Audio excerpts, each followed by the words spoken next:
The chill of the autumn air bit at my cheeks as I stood on the porch, the scent of cinnamon and sugar still clinging to my coat. I'd just handed Clara the heavy 3-tiered cake I'd spent 2 days baking for Lily's 10th birthday. It was a replica of the enchanted castle from her favorite book, complete with tiny marzipan turrets. Clara, my daughter, took it with a distracted smile, her eyes already scanning the crowded living room behind her. "Oh, good, you're here, Mom," she'd said, her voice a little too bright, a little too hurried. "Just leave it on the porch for a minute. It's far too hectic in here. Ben will get it." And then, before I could even reply, before I could offer to carry it in myself, the heavy oak door swung shut with a soft thud, leaving me on the outside. I stood there, my hands empty, the faint strains of happy birthday already starting from within, my own granddaughter's party, a party I had largely funded, from the catering deposit to the bouncy castle rental, and I was left standing on the porch, like a delivery driver who had just dropped off a package. The silence outside was immediate and profound, a stark contrast to the muffled laughter and music behind the closed door. It wasn't the first time I'd felt invisible to them, not by a long shot, but this time it was different. This time the door was literally closed in my face. The cold seeped into my bones, but it was a different kind of chill that settled deep in my chest. It was the chill of clarity. I didn't knock again. I didn't call out. I simply turned and walked down the flagstone path, past the balloons tied to the mailbox, past the cars parked haphazardly along the curb. Each step felt heavy, not with the weight of the cake I'd carried, but with the accumulated weight of years of quiet contributions, of financial lifelines, of unacknowledged efforts, years of being the steady, silent support system that was expected but never truly seen. My husband Arthur used to tell me, "Alara, don't let them dim your light." I'd always thought he meant my spirit, my joy. Now, walking away from my granddaughter's party, I realized he meant my very presence, my worth. I got into my car, and the engine starting with a familiar rumble, and drove home. The house was dark and quiet, a sanctuary that suddenly felt less like a haven and more like a fortress I needed to build around myself. I didn't cry. The tears simply weren't there. There was only a dry, aching emptiness and a strange, cold resolve. The next morning, the house still held the scent of stale cake I hadn't eaten. I sat at my kitchen table, a half-empty cup of tea cooling beside me, the newspaper unread. My gaze kept drifting to the small frame photograph on the counter. Lily, at 5, beaming, holding a drawing she'd made for me. "Best grandma," it said, in wobbly crayon. I'd given them so much, poured so much of myself into their lives. And for what? To be dismissed, to be a convenient resource, a silent ATM. The thought was a bitter pill. It wasn't about the money, not really. It was about the respect, the recognition, the fundamental human decency of being acknowledged. I picked up the phone, my fingers surprisingly steady. I didn't know exactly what I was going to say, but I knew I couldn't keep living this way. "Community Savings Bank, this is Kenji," a calm, professional voice answered. "Good morning," I said, my voice a little rusty. "My name is Alara Vance. I need to speak with someone about my accounts. Specifically, I need to place an immediate suspension on all automatic payments and transfers." There was a brief pause, then a soft click of a keyboard. "All of them, Mrs. Vance? You have several recurring transfers to an account in the name of Clara Jensen. Yes, I affirmed, all of them. His voice softened slightly. Is everything all right, Mrs. Vance? No, I said, but it will be. He guided me through the process, explaining a temporary block would be placed immediately, and I'd need to come in person tomorrow to sign the formal revocation papers. When he asked if there was anything else, I took a deep breath. Yes, I also need to revoke the power of attorney I granted to my daughter, Clara, several years ago. Another, longer pause. Understood, Mrs. Vance. We can prepare the revocation form for your signature. It will take effect the moment you sign. Ending the call, I felt a peculiar sensation, like a knot in my stomach, slowly unraveling. The house seemed to breathe with me, a quiet, almost imperceptible sigh. I walked to the old mahogany secretary desk in the living room, a piece Arthur had loved. From its bottom drawer, I pulled out a thick, overstuffed folder labeled Clara and Ben. Inside were years of receipts, loan agreements, payment confirmations, down payment for their first house, Lily's private school tuition, Ben's startup capital for a business that never materialized, emergency car repairs that seemed to happen every other month. Each item a silent testament to my generosity, each one a thread in the web of obligation they had spun around me. I had told myself it was love, that it was what a good mother did. Now, looking at the sheer volume of it, it felt like a ransom. By noon, I was on the phone again, this time with Ms. Evelyn Davies, the family attorney who had handled Arthur's estate. Her voice was crisp, efficient, but not without warmth. Elara, it's been a while. How can I help? Evelyn, I began, I need to rescind a power of attorney, and I want to discuss protecting my assets, my house, my savings, whatever keeps my affairs firmly in my own hands. Understood, she replied, without a hint of surprise. Can you come in tomorrow morning, bring identification, and any relevant documents? We'll take it step by step. Step by step. The phrase resonated. For years, I had been pushed, pulled, and steered. Now, I would choose my own steps. That afternoon, Mr. Henderson, my neighbor, a retired carpenter with hands like gnarled oak, came by. I'd called him about changing the locks on my front door. He didn't ask why, just nodded, his eyes kind. New keys, new chapter, Elara, he said, handing me the freshly cut set. I locked the door twice after he left, the click of the deadbolt, a satisfying final sound. The phone buzzed relentlessly. Clara, of course. Some messages were apologetic, some angry, some pleading. Mom, what's going on? The payment for Lily's school bounced. You're being unfair.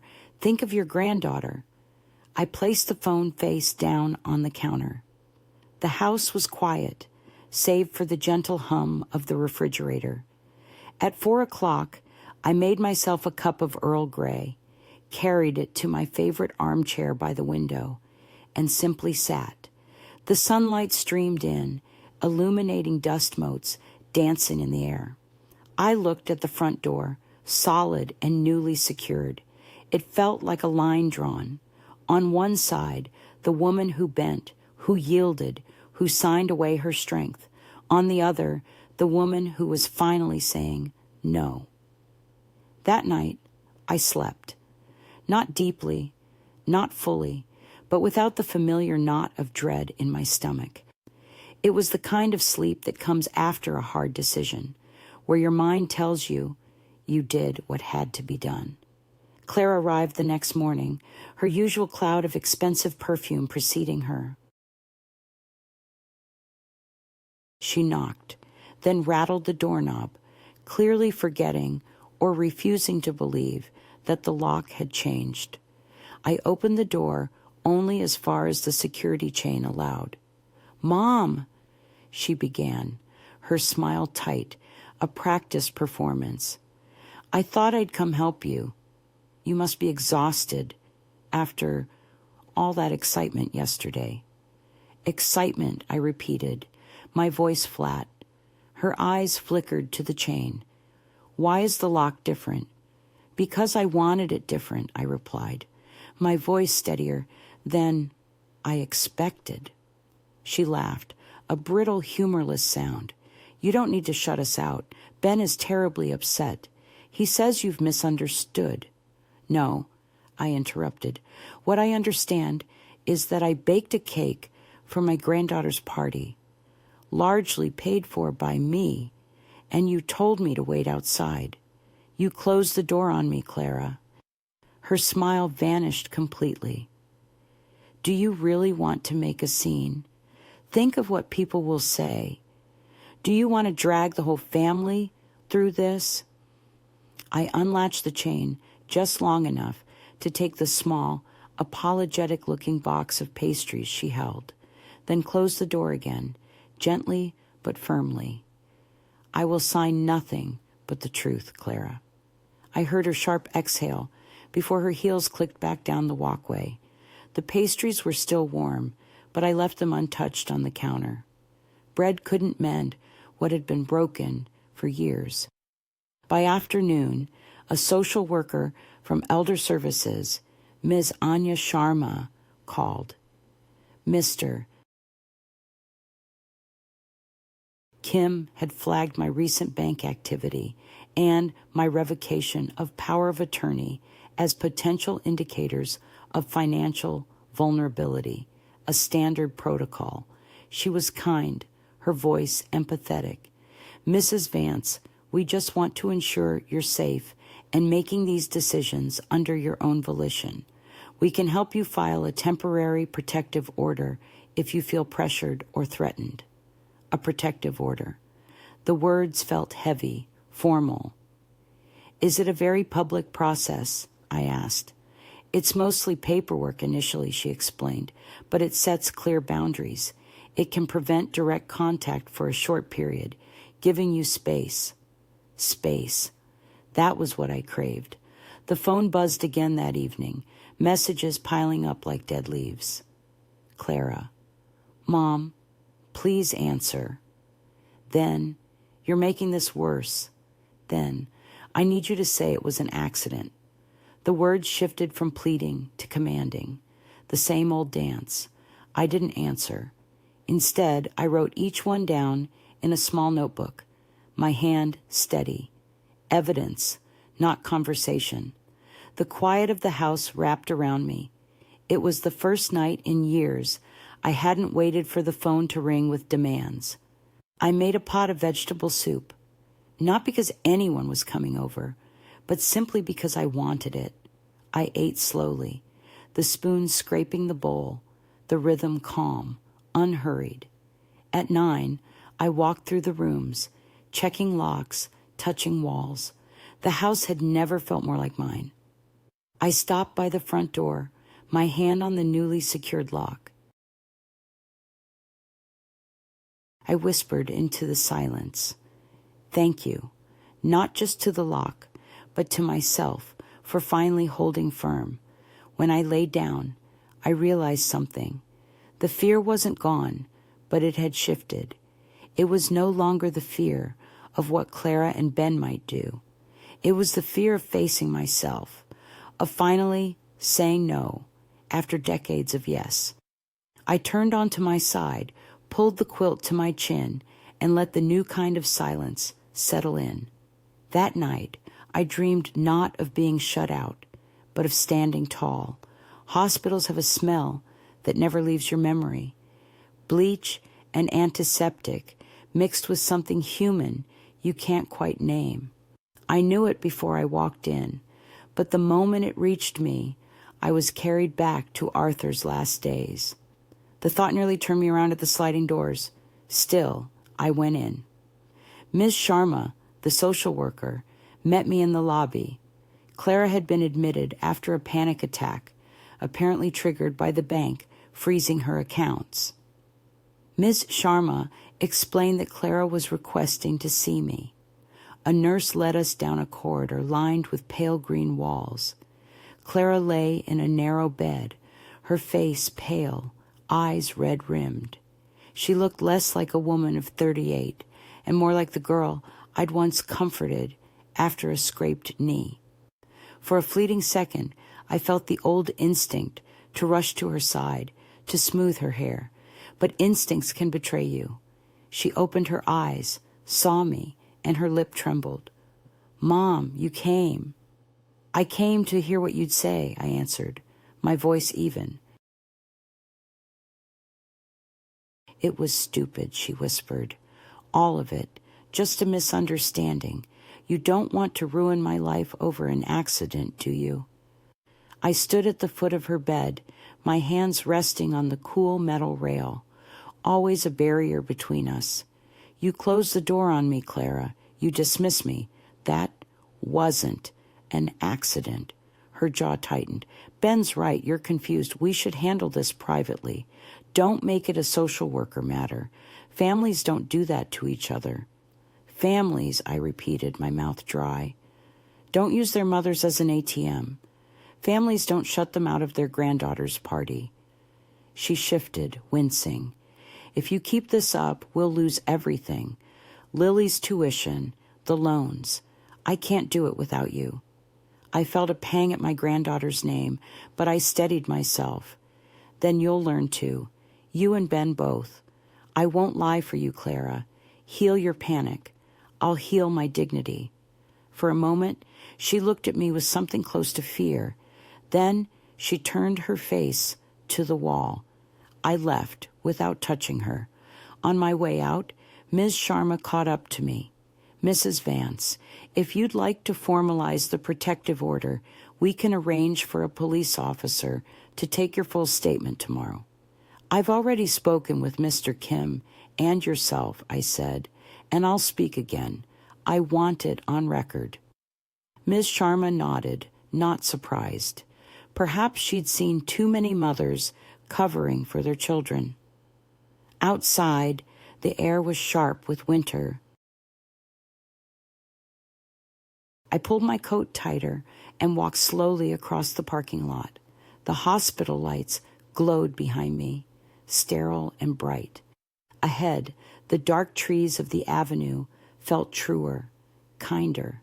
At home, I brewed tea and sat by the front door again. The newly secured lock seemed to wait for me now, as if it knew I'd keep returning until I could finally let go of its memory. I placed my palm on it, strong, unyielding. It had saved me once. It would remind me always. My grandson, Leo, a quiet, thoughtful boy at 12, came by in the afternoon. He's usually at his friend's house after school, but today he just appeared on my porch, a small backpack slung over his shoulder.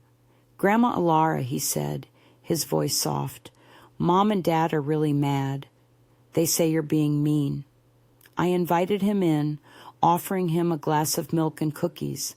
He sat at the kitchen table, picking at a cookie, his eyes on me. "I heard them yelling about the money," he confessed, "and then Mom got sick. Is it because of you?" My heart ached for him, caught in the middle. "No, Leo," I said gently. "Your mother is responsible for her own choices, and I am responsible for mine. Sometimes being kind to yourself means others might be upset. That doesn't make it wrong." He looked at me for a long moment, then slowly nodded. "I saw you at Lily's party," he said, almost a whisper. "You were standing outside. I told Mom to let you in, but she said you were just getting some air." My throat tightened. He had seen.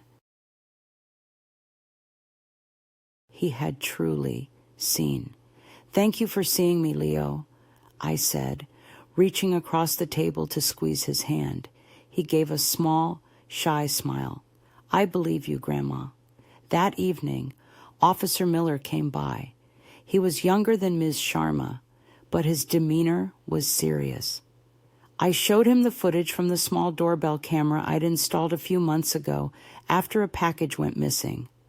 A small, quiet act of self-preservation I hadn't realized would become so crucial. It captured the moment perfectly. Me, holding the cake. Clara, taking it. Her words, the closing door, my solitary figure walking away. Officer Miller watched in silence, jaw tightening. When it ended, he exhaled slowly. This is clear evidence, Mrs. Vance. It will support the protective order, and if charges are filed, it could be central. I nodded, my hand resting on the table. I don't want revenge. I just want space, safety. You'll have it, he said firmly. He asked for a copy. I gave him one. It's rare to have proof this strong. You're brave to show it. Brave. I didn't feel brave. I felt tired. But perhaps bravery was nothing more than refusing to pretend anymore. Later, the phone rang again. This time, it was Lily. Her voice trembled, but held steady. Grandma, Dad says you're making up stories, but I know you wouldn't lie. Her breath hitched. I don't know what to do. My heart softened at her honesty. You don't have to do anything, sweetheart. This isn't your burden. Just remember, you have choices. You always choices. We stayed on the line a while, not speaking much, just breathing. For the first time since the party, I felt less alone. When I hung up, the house was quiet. I poured myself tea and stood at the front door, the newly installed lock gleaming faintly in the lamplight. Proof, boundary, salvation. I traced its length with my fingertips. Step by step, I whispered, echoing Miss Davy's words. Each step now was mine to take. Not Clara's, not Ben's, mine. Miss Davy's office smelled faintly of old books and fresh coffee. The kind of place where decisions lingered long after signatures dried. She stood as I entered, her dark suit as crisp as the day Arthur and I first sat across from her to update our will. Back then, I was 45, nervous, clutching Arthur's hand under the table. Now I was 62, clutching no hand but my own resolve. We'll start simple, Miss Davies said, sliding a folder toward me. First, the revocation of your daughter's power of attorney. Once you sign, she has no legal authority over your finances or property. The pen felt heavy. I signed anyway. The scratch of ink was louder than it should have been, like a door slamming shut. Next, she continued, we'll draft a new will. You mentioned a granddaughter, Lily. I nodded. She's the only one who still calls me without wanting something, but I don't want to burden her with responsibility too soon. Then we establish a revocable living trust, she explained. Your house, your savings, any major assets. You place them in the trust. You remain the trustee while alive. Upon your passing, Lily becomes the beneficiary. This keeps everything secure, avoids probate, and shields you from interference. I thought of Clara's voice in the hospital. We'll lose everything. Lily's tuition, the loans. Her words weren't about me. They never were. But this was about me, about protecting what I had built. What about Ben? I asked. Could he challenge it? Ms. Davies adjusted her glasses. He can try, but with clear documentation and your mental competence confirmed, it will hold. Courts respect clarity. Clarity. That was what I craved most. For decades, I had lived in a fog of compromises. Now, I wanted lines sharp enough to cut. We spent 2 hours reviewing deeds, account numbers, life insurance details.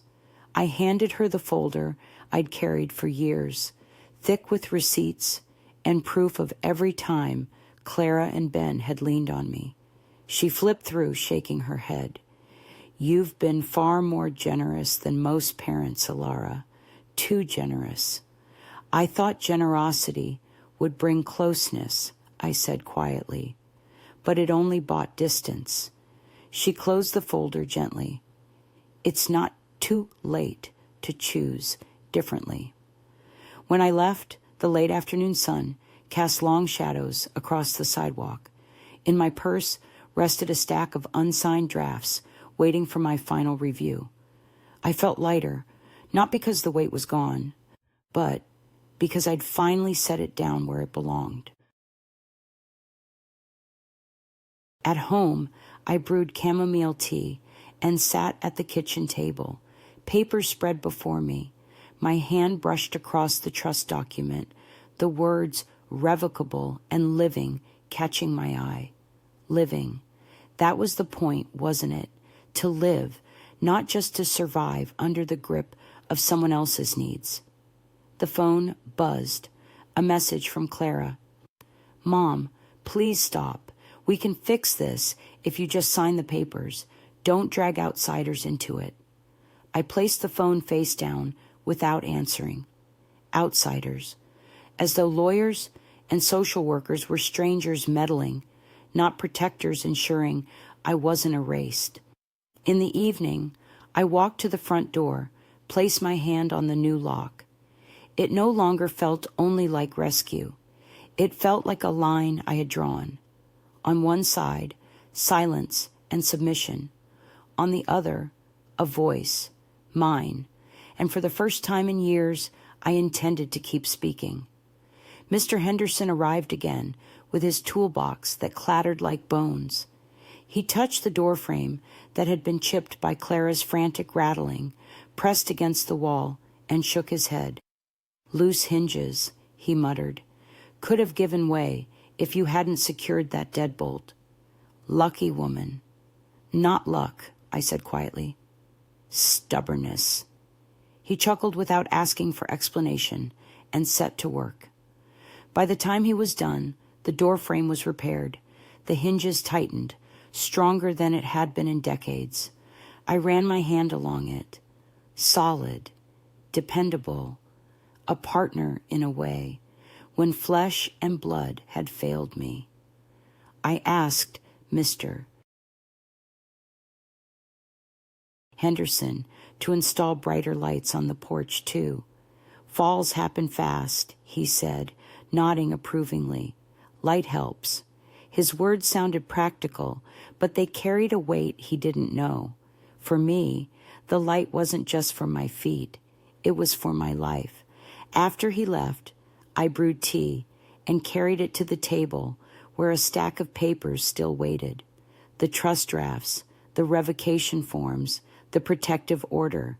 I wasn't finished, but each page I touched made me feel steadier, like laying bricks in a wall that finally had my name on it. In the evening, Sylvie, my friend from the book club, knocked with a pot of lentil soup.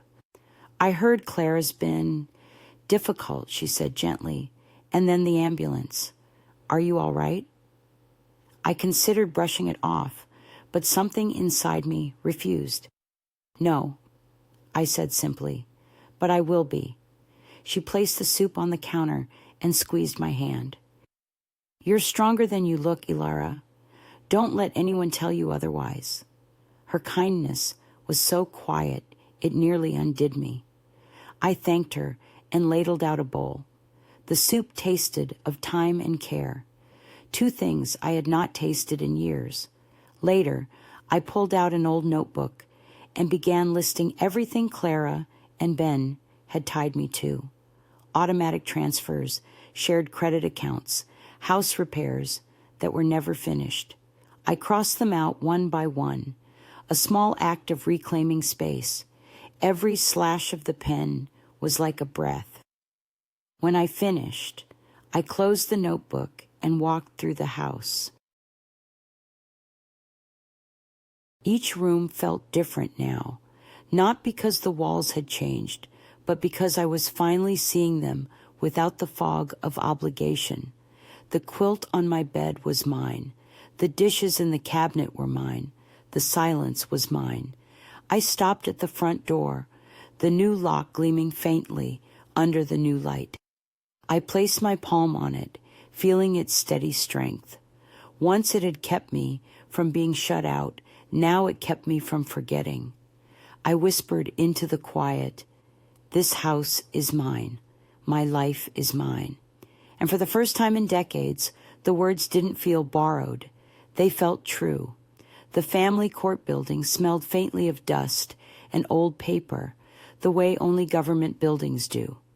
I wore my navy wool coat, the one Arthur always said made me look formidable. That word had sounded like a joke then. Now it felt like armor. The protective order hearing was scheduled for 9. I sat in the front row of the small courtroom, my hands folded in my lap. The wooden benches were hard, but they grounded me. Across the aisle, Clara sat with Ben beside her. Her eyes darted to me, then away, as though looking too long might burn. The judge entered, an older woman with sharp eyes that missed nothing. She called the case, Vance v. Jensen. How strange to see my own name and my daughter's married name linked like that. The clerk asked if I wished to testify. I stood, my legs trembling, but my voice steady. I described what had happened. The cake, the party, the closed door, the years of financial dependency, the recent hospital visit. I told it plainly, without embellishment, as though I were describing the weather. Clara's lawyer tried to twist the story into a misunderstanding. "Isn't it possible, Mrs. Vance, that your daughter simply asked you to wait for a moment and you overreacted?" I lifted my chin. "No, the doorbell camera in my hallway shows what happened. She took the cake and she closed the door on me. It was not an overreaction to feel dismissed." The judge asked to see the footage. Officer Miller had already submitted it. The room fell silent as the screen flickered to life. There it was, the truth in pixels. Clara's hurried words, the door swinging shut, my solitary figure. When it ended, the air felt heavier, like the room itself had taken a breath. Clara shifted, color rising to her face. Ben touched her arm, whispering, but she pulled away. The judge's voice cut the silence. "This court finds sufficient evidence of emotional and financial elder abuse and grants a protective order, effective immediately for 12 months. Ms. Jensen and Mr. Jensen, you are prohibited from contacting or approaching Mrs. Vance in any way. Any violation will result in arrest." The gavel struck. Final. I didn't smile. Relief is quieter than joy. It was in my bones, not my face. Outside, the wind caught my scarf and whipped it across my cheek. Clara hurried after me. "Mom, please think of Lily. She needs her parents. You've humiliated us." I stopped, turned slowly, and looked her in the eye. "You humiliated yourselves. I only told the truth." She opened her mouth, then closed it. For the first time in years, Clara had no ready words. She turned back toward Ben, who stood by the courthouse steps, glaring at me with a mixture of anger and disbelief, as if I had broken some rule of nature by refusing to bend. I walked on without looking back. At home, I hung my coat neatly and sat at the kitchen table. The protective order papers lay in front of me, the judge's signature stark and final. I traced the ink with my finger, a line drawn not on wood this time, but on law. I brewed tea, poured it into my best porcelain cup, the one Arthur bought me on our trip to Paris. For years, I'd saved it for company. Today, I drank from it alone, and it tasted like triumph. That evening, Lily called. Her voice was soft, uncertain. "Grandma, Dad says you're making up stories, but I know you wouldn't lie. Her breath hitched. I don't know what to do. You don't have to choose sides, darling," I told her. "You only have to see what's real and to know that none of this was your fault." She cried then, just a little, the sound of a child who still wanted to believe her parents were heroes. I let her cry, murmuring the way I used to when she was small. After we hung up, I went to the front door. The new light glowed steady overhead, the polished lock smooth under my palm. Once it had kept me from being shut out. Now it had carried me through a courtroom. I pressed my hand against it firmly. 1 year, I whispered, a year of quiet. And for the first time in decades, I believed quiet might actually be mine. It was a crisp afternoon when it happened. I'd gone to the local market for fresh vegetables, a simple errand I'd done for years. The automatic doors slid open, and as I stepped into the bright aisles, I felt it before I saw him, the weight of someone's stare. Ben stood near the checkout, his face set hard. He looked thinner, more worn, but his eyes burned the same way they always had when he wanted something from me. "Alara," he said, voice low, urgent, "we need to talk." The protective order echoed in my head. No contact, no approach, no exceptions. I kept my hand steady on the handle of my shopping cart. "You shouldn't be here, Ben." He took a step closer, ignoring the cashier's curious glance. "You don't understand. They'll take the house. Lily's future will be ruined. Just listen to me." I didn't raise my voice. I didn't argue. I reached into my coat pocket, pulled out my phone, and dialed 911 with deliberate calm. "Emergency services. What's your location?" the dispatcher asked. "The market on Elm Street," I said, still watching Ben. "I'm under a protective order. My son-in-law is here, trying to make contact." Ben's face shifted, first to disbelief, then to fury. "You do this to me? Your own family?" I didn't flinch. "You did this to yourself." He tried again, his voice climbing, but the sirens came faster than his words. 2 officers entered, one of them Officer Miller. His presence was like a wall between us. "Mr. Jensen," Miller said firmly, "you're in violation of a court order. Step back." Ben sputtered, tried to explain, but the cuffs clicked around his wrists before his excuses found air. The sound was final, sharp, undeniable. As they let him out, he turned once more to me, eyes wide. Not with anger this time, but with something closer to fear. "You'll regret this," he hissed. I only shook my head. "No, Ben, I regret all the years I didn't say no." The market clerk rang up my produce in silence, sliding the paper bags across the counter as though it were more than groceries. When I left, the air outside felt cleaner, thinner, as if some heavy fog had finally lifted. Later that evening, a prosecutor called. "Mrs. Vance, given the violation, we're preparing a plea arrangement.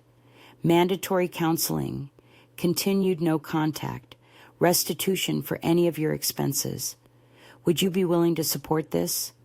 "Yes," I said, "as long as safety comes first." When I hung up, I sat at the kitchen table, the secured front door in my line of sight. Once I would have been shaking. Now I was steady. Calm didn't mean weak. It meant grounded, rooted, like the wood of that door beneath my palm. I made tea and sat with the cup warming my hands. The house was silent, but not empty. It was full of something new, the absence of fear. That night, I dreamed again, not of being shut out this time, not of standing, but of walking forward, step by step, the door beside me, not holding me in, just walking with me. The day after Ben's arrest, I went back to the bank. Kenji Kim greeted me with the same calm efficiency as before, but this time he offered me tea in a paper cup before we even began. Perhaps he could see the strain in my shoulders, or perhaps he simply knew this was no ordinary transaction. "We've finished transferring your accounts into the trust, Mrs. Vance," he said, sliding a neat folder across his desk. "From now on, all your major assets are protected. No one, not your daughter, not creditors, can touch them."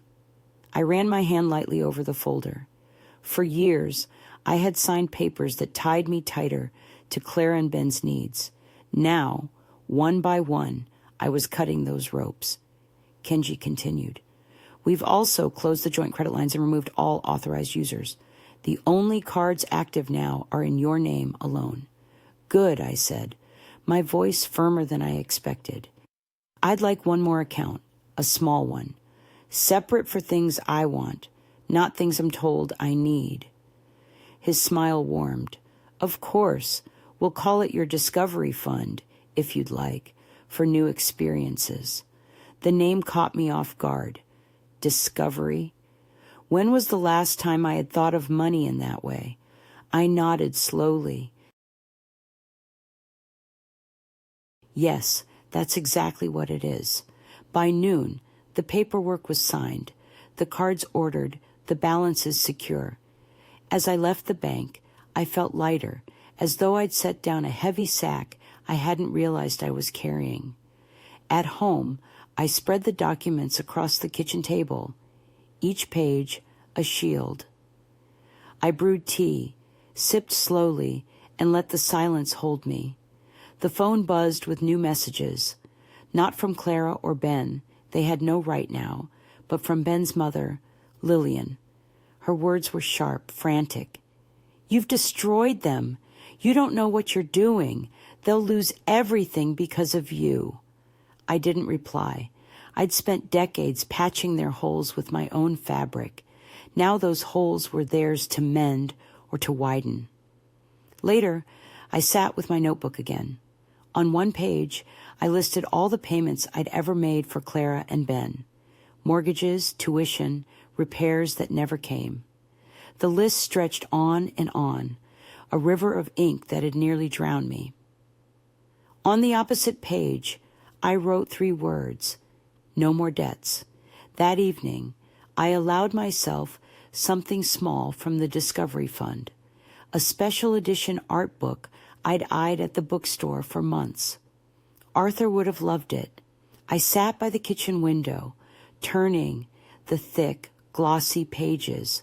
For the first time in years, I was not buying something because someone else demanded it, but because I chose it. Before bed, I stood again at the front door. The new lock gleamed in the soft light, steady as ever. I ran my palm along it, not in desperation this time, but in quiet gratitude. It had saved me from being shut out, yes, but it had also given me something more enduring, a boundary. Boundaries are not walls. They are lines drawn with love for oneself. And at 62, I was finally learning to draw them. Lily showed up on a Sunday afternoon, the air outside still heavy with the smell of rain. She wasn't supposed to come. Clara had surely forbidden it. But there she was on my porch, hair damp, cheeks pink, clutching a worn copy of her favorite Enchanted Castle book like it was a shield. "Grandma," she said breathlessly, "I needed to see you." I let her in, locking the door gently behind us. She looked older than 10 in that moment, older than she should have been, her eyes shadowed by worry. We sat at the kitchen table, the one that had held so many papers and so many secrets. I poured tea for both of us, though she barely touched hers. "Mom says you're destroying the family," she blurted. "She says you're turning everyone against them." I studied her face, my granddaughter's face, so much like her mother's, but softer, kinder. "Do you believe her?" Her eyes filled. I'd say, "I don't know, I love them, but I know you. You wouldn't lie." And then there's the camera. They don't know I saw it, but I did. It's them. It's real. And I don't know what to do with that. I reached across the table, covering her hand with mine. "You don't have to carry it. That's their burden, not yours." She shook her head fiercely. "But I can't pretend nothing happened. It changes everything." For a long time we sat in silence, the ticking clock filling the space between us. Finally, I spoke. "When I was your age, I thought love meant covering for people, making excuses, bending so they wouldn't break. It took me 62 years to learn that love without truth isn't love at all. It's fear." Tears slipped down her cheeks. She wiped them with the back of her hand, embarrassed. "Grandma, if I stand by you, it feels like betraying them." "You don't have to stand by me," I said gently. "Just stand by the truth and stand by yourself." She looked down at the book and pulled out a small, crinkled envelope. "I've been saving some of my allowance. Not much, but I wanted to give it to you in case you need help. Now, that..." She trailed off. My throat tightened. I pushed the envelope back toward her. "No, darling, you keep it. I don't need your money. What I need is for you to keep your kindness intact. Don't let anyone take that from you, not even family." She sniffed, nodded, and managed a small smile. "You sound stronger than I've ever heard you." I smiled back, though my heart ached. That's because I finally stopped whispering and started speaking out loud. We ate lemon tarts from the Discovery Fund. She laughed at the name when I told her, and for a moment, it felt almost normal. Just a grandmother and granddaughter sharing sweets. Before she left, Lily hugged me so tightly, I had to catch my breath. "I don't know what's going to happen," she whispered. "Neither do I admitted. "But I know this. You'll always have a place here, no matter what happens with your parents. This house will never close its doors to you." Her shoulders sagged with relief. "That means everything." When the door closed behind her, I leaned against it for a long time, listening to the quiet. She was young, pulled between loyalties she hadn't chosen, but she still came. That was enough. That night, I stood at the front door again. The new lock shone under the soft light Mr. Henderson had installed. I rested my hand on it, steady, sure. Once it had kept me from being shut out. Now it was teaching me something even harder: how to stand tall in front of those you love, even when they turn away. I whispered into the silence, "The truth is enough." And for the first time in years, I believed it.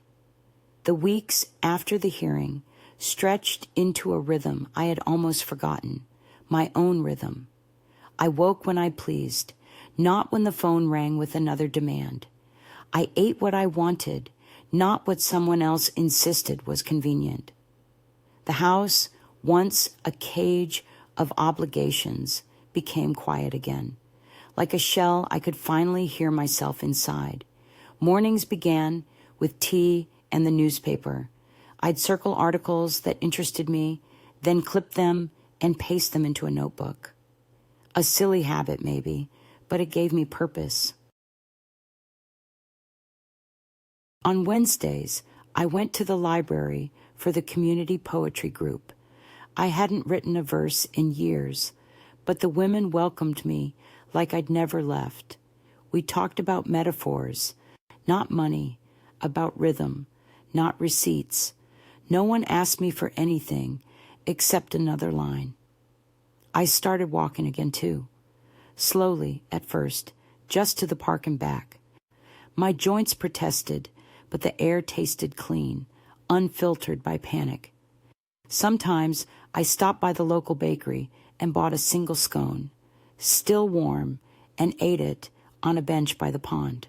For once, every bite was mine. There were visits, of course. Sylvie came by with soup, as she always did. Mr. Henderson dropped off a small birdhouse he'd carved, laughing in his quiet, generous way. Even Kenji Kim called once, just to check if the Discovery Fund was being put to good use. Solid as stone, he said, and I smiled because I knew he meant me as well. The phone still buzzed sometimes. Messages from Clara, some angry, some pitiful, all unanswered. I let them sit unopened. A part of me wondered if silence was cruel. But then I remembered the years of silence I had endured. Birthdays forgotten, anniversaries ignored, grief shouldered alone. Silence, I realized, can also be a boundary. One afternoon, I pulled out an old box of recipes, yellowed index cards in Arthur's handwriting, some smudged with flour or butter. He used to tease me that my lemon tarts could mend anything. I hadn't baked in years, but my hands remembered. I made lemon tarts. The house filling with citrus and sweetness, the kind of smell that draws memories out of walls. I sat at the table with a tart, steam curling up, and thought, this is what it means to live without begging for crumbs of kindness, to sit in your own kitchen, eating your own tart, and feel full. Still, the ache was there, not physical, though my bones had their complaints, but deeper. The ache of knowing Clara and Ben were out there, angry, telling themselves I'd betrayed them. The ache of knowing love could turn into pressure into dismissal. It would never sit easily, but perhaps it didn't need to. Perhaps it only needed to be accepted. Like a scar, you stop hiding. One evening, Lily called again. She told me about her classes, about a boy she liked but wasn't sure about. She asked if I thought it was foolish to study architecture when her parents wanted her in business. I laughed softly. Foolishness is living someone else's life. Study what makes you hungry to wake up in the morning. That hunger will carry you farther than money. Her silence on the line was thoughtful, heavy. Then she said, I wish Mom and Dad could hear you the way I do. Maybe one day, I answered. But until then, you listen for yourself. That night, I sat by the front door again. The new lock gleamed under its steady light. Once it had kept me from being shut out, then it had helped me through the law. Now, it simply stood with me, a silent witness to my quiet days.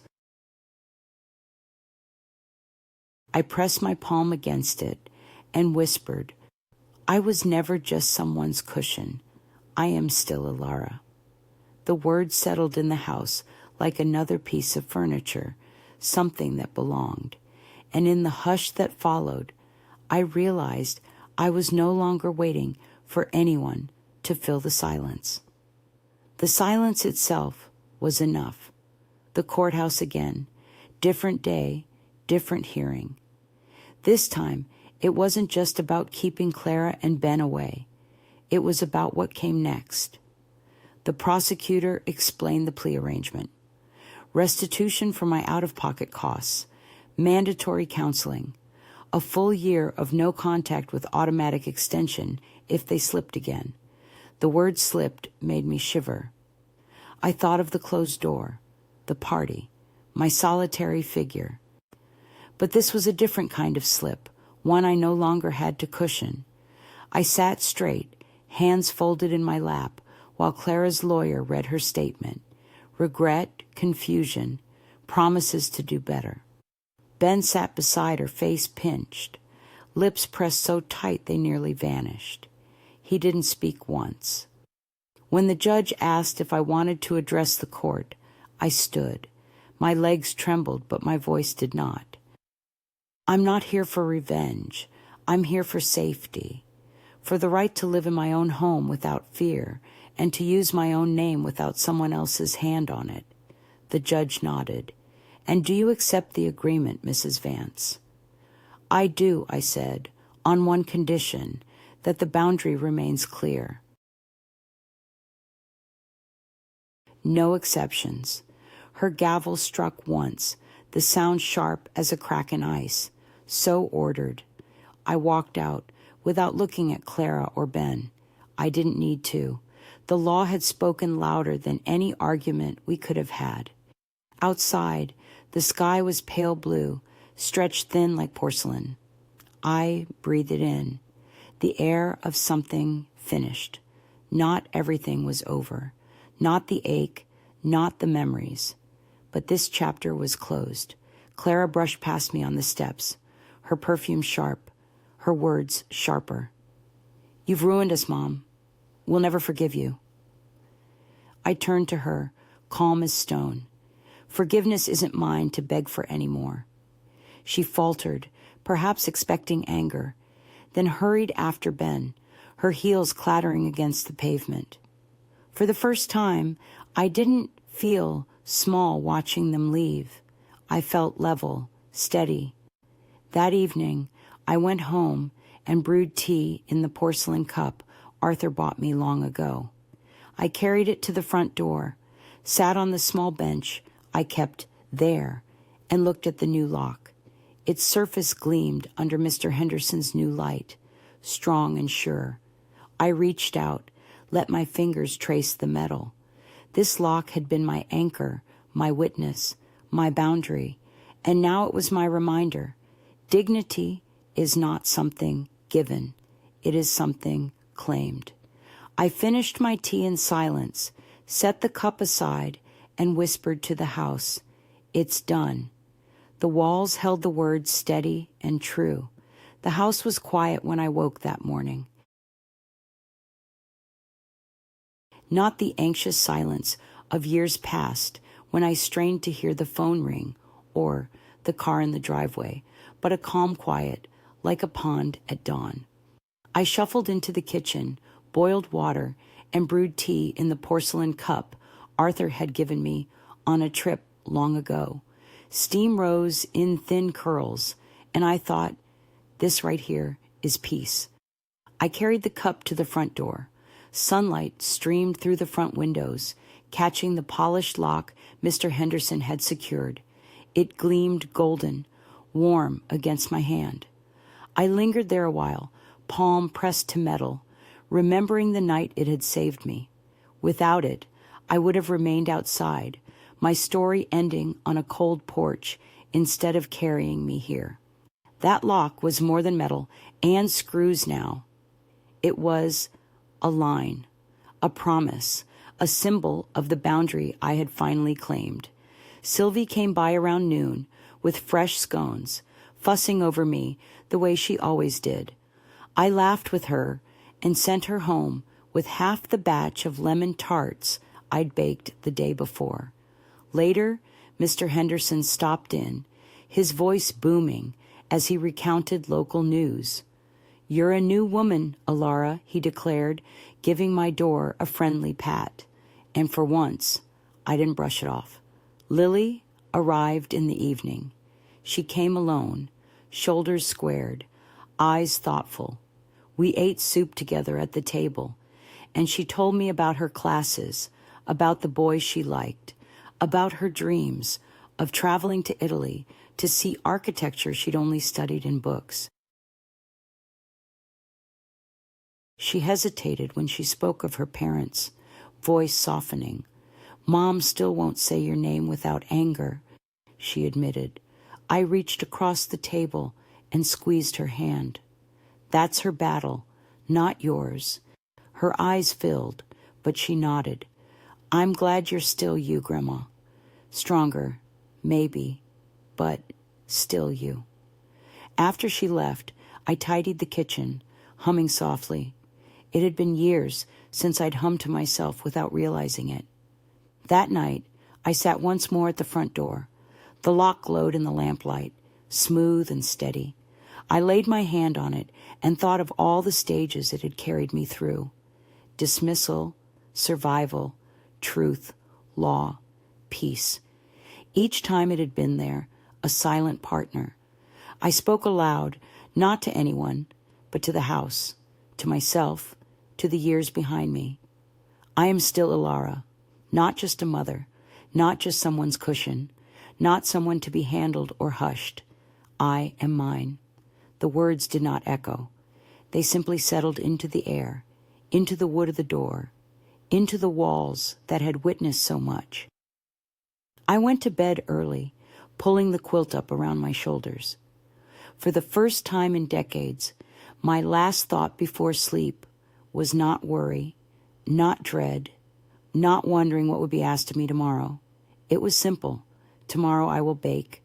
Tomorrow I will walk to the park. Tomorrow I will live. And that was enough. So if you're reading this, if you're a woman who is bent until her back aches, who is given until her hands are empty, hear me now. You are allowed to draw the line. You are allowed to hold your ground. You are allowed to say no. This world will not hand you dignity. You have to claim it quietly, firmly, step by step. And when you're ready, share your own story. Someone out there needs to hear it.